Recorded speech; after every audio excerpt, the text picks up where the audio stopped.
Meaning of duck. Duck. Duck. Duck. Duck. Duck can be a noun or verb. As a noun, it refers to a type of waterbird with a broad, flat bill and short legs. As a verb, it can mean the action of lowering one's head or body quickly to avoid being hit or seen. Duck can also refer to a term of endearment, especially for someone small and cute.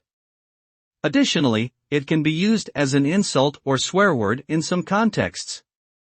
Overall, the meaning of duck depends on the context in which it is used.